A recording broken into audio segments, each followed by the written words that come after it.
Oh, well, looky there. Hi, and welcome to Madame Megaroni's fortune-telling experience.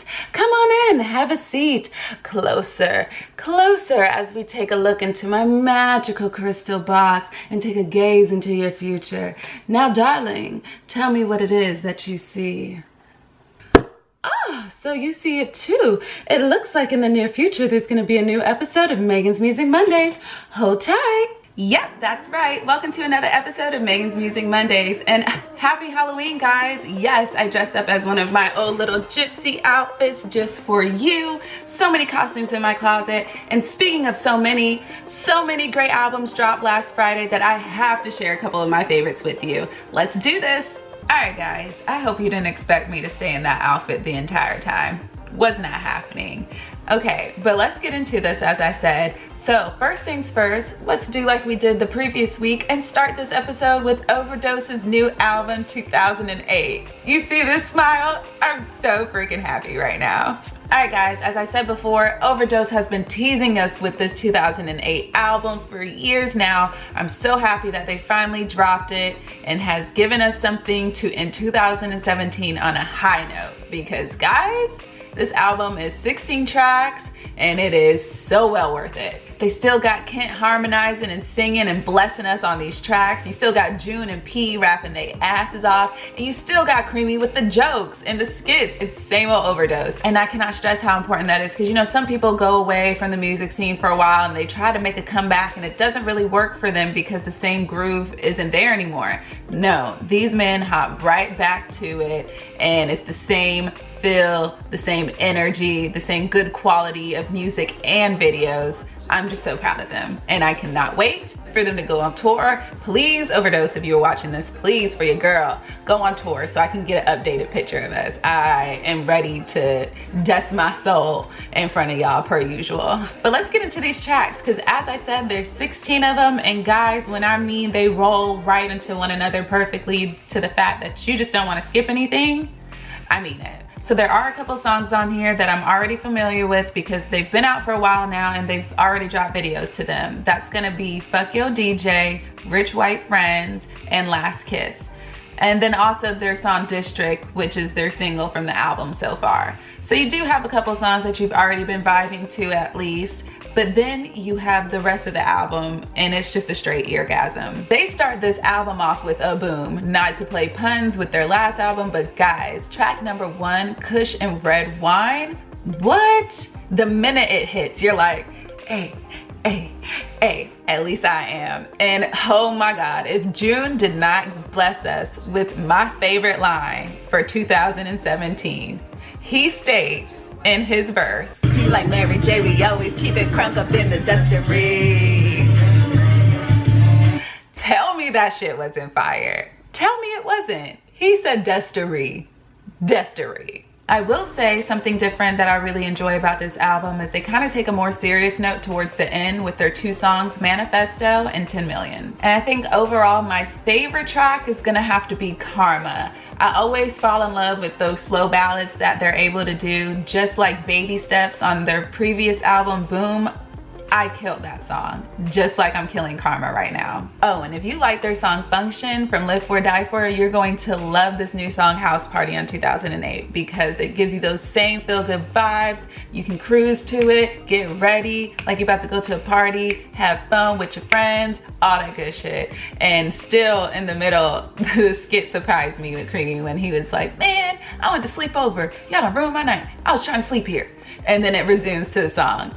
Love it. And by the way, the beats on this album absolutely slap. Y'all are so lucky that I don't have a system in my car because I would be straight ignorant. I already keep the volume up at the highest potential because of the good ass beats on this album. So that's another reason why I love OverDoz. They always have the best kind of musical production when it comes to their songs. Okay guys, like always, I'm going to play one of their tracks in the background while I list a couple of my favorites to the side.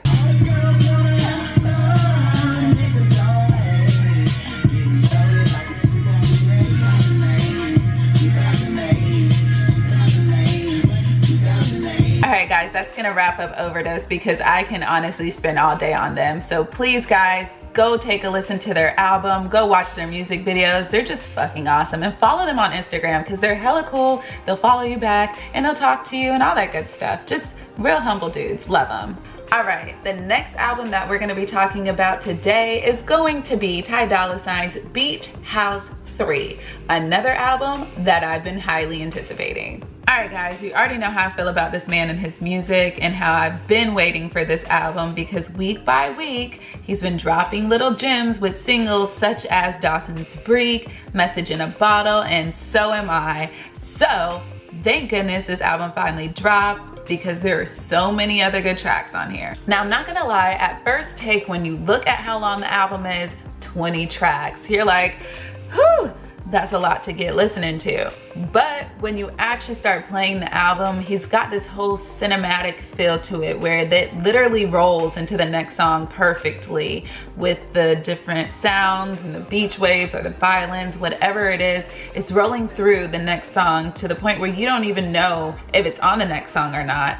And it's a lot of interludes too. Per usual, you know Ty Dolla $ign comes with the heat, so this album is full of bangers that I can see being played in the club. And he also comes with really good features. You've got Damian Marley on here, you've got Skrillex, Sway Lee, Lauren, Pharrell, Wiz Khalifa, Jeremiah, Tory Lanez. It's just a whole bunch of heavy hitters on one album with him. But when it comes to the actual songs, guys, he absolutely blew me out of the water again with this album. Didn't think I could love it as much as I did his last album. And didn't think anything could ever really top Zaddy. But guys, when I mean Stare, featuring Pharrell and Wiz Khalifa is my new jam. Oh my God, it's so good. It is so good. You already know how much I love Pharrell, so anything with him on it is a blessing. Oh, and the track In Your Phone featuring Lauren from Fifth Harmony, guys, I did not know homegirl could sing like that. Like, I knew they could all harmonize well and kind of blow together, but honey can hold her own on a track. Oh, and let us not forget how I instantly fell in love with the track titled X featuring YG because I immediately heard the sample from Notorious B.I.G., Mace, and 112 Only You, and I started grooving because it is such a good cover. Who else thinks so? Let me know below. All right, guys, I'm gonna play one of my favorite tracks and list the others over there. Put me in that lock, yeah. Then you try to run me about the side effects, you did.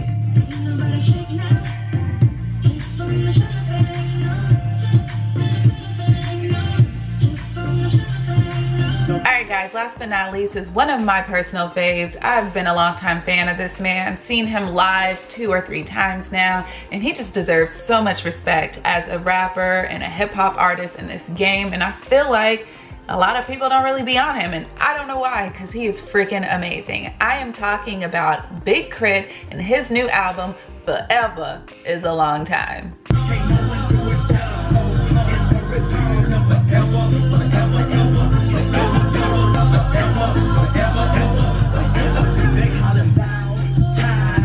Sorry guys, I got a bit excited, but when I said the title, I immediately thought of the R4 theme song. But back to the situation at hand, we are talking about Forever Is a Long Time. Now this album is actually a 2-disc album totaling 22 songs. It's a lot, but when I mean it's awesome, you need to sit down and take a majority of your day just vibing to it because it's so good, and both of the albums are different in their own ways. So I'm gonna talk about that. So on volume 1 of this album, he dedicates it to Big Krit. And on volume 2 of this album, he dedicates it to Justin Scott, his government name. This gives us listeners 2 sides to who he really is as the artist Big Krit and as the individual Justin Scott.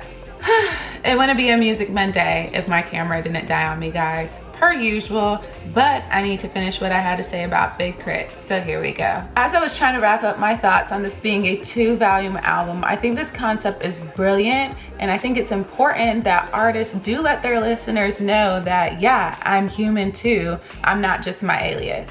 And as he explains on his track, Mixed Messages, in volume 2, there's a lot of inner conflict dealing with that. Who exactly he wants to share with the world and how, at what time, without being lost in his own persona. Okay, moving away from the concept and into these tracks, because as I said, each album has 11 tracks on it, And man, guys, they are so good. Volume 1 is for the car. Like, Krit is so good for making music that you can just bump in your system, riding down the street, cruising, doing your thing. Volume 1, definitely, as I said, for the car and for these rides, because oh my goodness. And I like every single one of the songs. And he has people like T.I. on there. He has Lloyd. Of course, he has UGK on there. And then he brought CeeLo Green and Sleepy Brown. And CeeLo's rapping, and I haven't heard that in a while. Like, honestly, a good little while. Oh, but I think my absolute favorite on Volume 1 is Sevenstein. Like, guys, if I had a big system, once again, in my car, I would be acting hella ignorant, because the way this thing knocks and how it sounds creepy, it's perfect for Halloween. So yeah, a couple of my favorites on there I will share with you right over here. I gotta get away from that bullshit that they on. I gotta get away from that bullshit that they on. Everybody gets your gold on. Everybody gets your gold on. Everybody gets your gold on. Everybody gets your gold on. Oh yeah, did y'all catch that? The song was called Get Away, but he samples big time as Get Your Roll On. Everybody get your roll on. What? Genius. Okay guys, so if Volume 1 is for the car and for the good times and for your system, Volume 2 is way more relaxed and more about religion and inner thoughts and concepts about society and love. Oh my goodness, the love songs on Volume 2. My favorite track on Volume 2 has to be Everlasting, guys. The minute it played, I fell in love with it instantly. I love when rappers can actually rap about a love that they have for a woman and make it sound so good. Like, I felt like he was trying to holler at me on this track, guys, even though he has a bomb, beautiful woman. Anyway, that's the kind of feel I got from it. And it kind of reminds me of Common the Light. I know that's gonna be a reach for some of y'all, but it has that same, you know, love to it. Just like the very next song following it, featuring Jill Scott, titled Higher Calling. What? Listen, first of all, Jill does her thing on that chorus and when they harmonize together towards the end, but the love on this track, I can't wait to experience that one day. But these two songs, back to back, they are my favorite on this album, of course, because I'm such a girly girl and a hopeless romantic. But Everlasting, Higher Calling, thank you, Big Krit.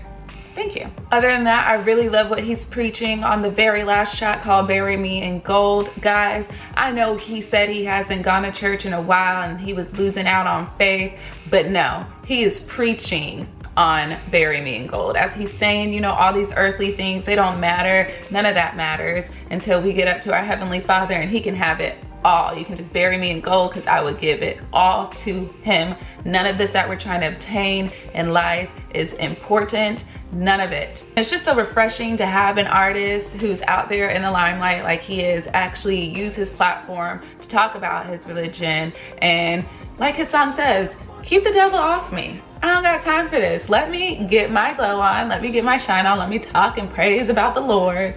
Goodbye, devil. Stump ya. Stump. That was some Kirk Franklin, but I'm not playing that song, guys, because I will get into it. And just as I did for Volume 1, here are a couple of my favorites from Volume 2.